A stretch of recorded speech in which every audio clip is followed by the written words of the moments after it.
Let's talk children's theater now, and it can be a difficult thing in Moscow to take your kids somewhere to enjoy and be able to understand what's going on, and for this thing to be cultural and for it to be in English.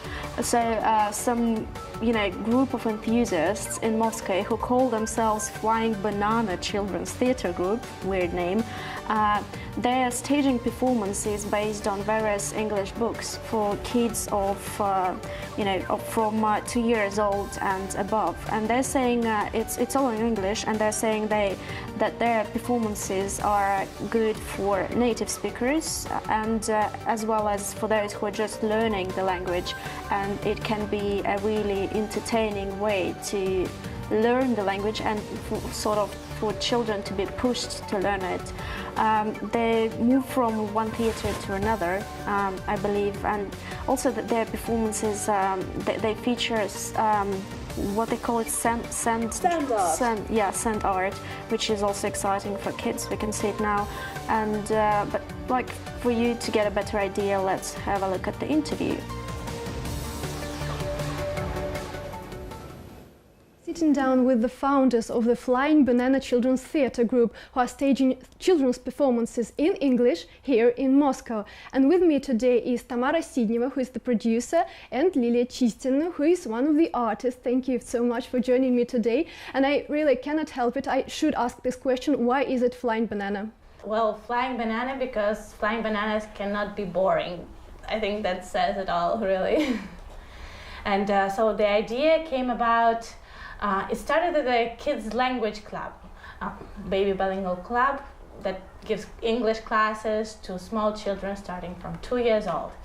And the idea that English has to be fun, we don't use textbooks, we don't sit 2-year-olds and 3-year-olds at the desks and force them read stuff or do serious stuff. It has to be fun, they should come back. So then we thought, okay, our classes are fun, but we really should do this extra step and do something else to maximize their language exposure. So we decided to have a little storytelling session for them. We chose a book, and together with Martin Cook, the director, and Lilia, we brought the book to life, and the kids just loved it, and that's how it all started. So who is playing on the stage? So on stage, it's professional native-speaking actors from Britain, Canada, Australia.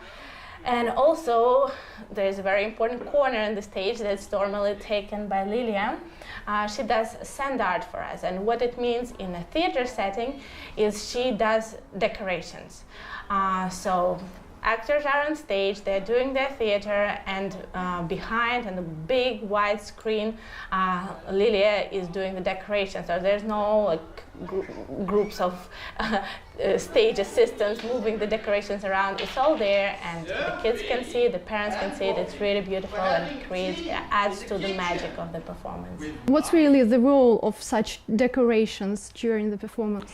It helps to understand what is going on the stage, and it's something like magnificent action.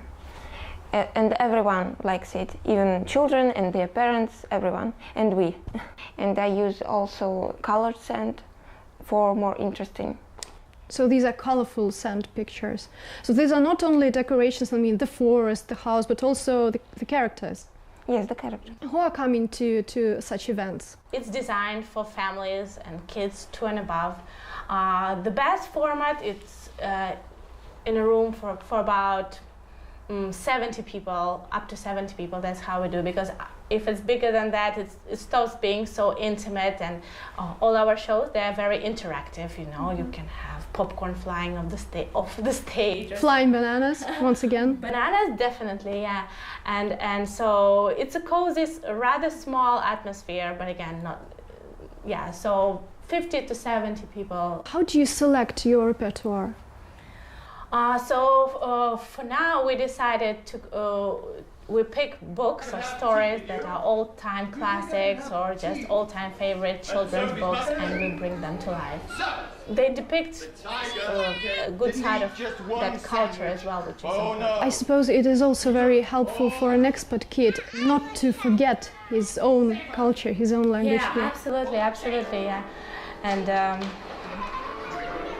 because, yeah, all kids love stories, and it's a shame sometimes that the expat kids, they're missing out on this part of their education, because if they were living in their own country, they would have gone to the theater and have seen it there, and we're giving them this opportunity over here. Again, don't need to fly to London. Okay, and you're sort of traveling around the city, so how one can find out about the location of your next show?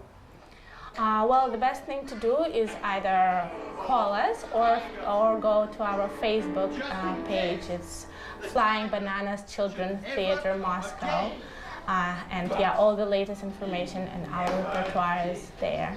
So, for example, our next show will be on November 30th. It's going to be Room on the Broom, an adaptation of Julia Donaldson's story. Should be lots of fun too. We're very looking forward to it. So we found out about the next show, but what's coming next for the Flying Banana group in general? What are your plans?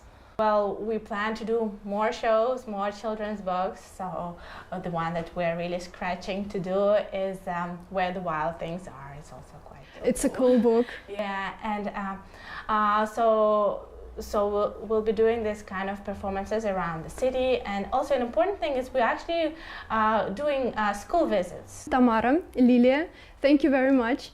Thanks very much, Alexandra. Thank you. Cute! It's great that such enthusiasts exist, you know. Brilliant business absolutely, idea as yeah. well, I have to say. Yeah, because everybody thinks their kid's so precious and will be the next great actor. Get them started early. Pay for the privilege. Why not? Why not?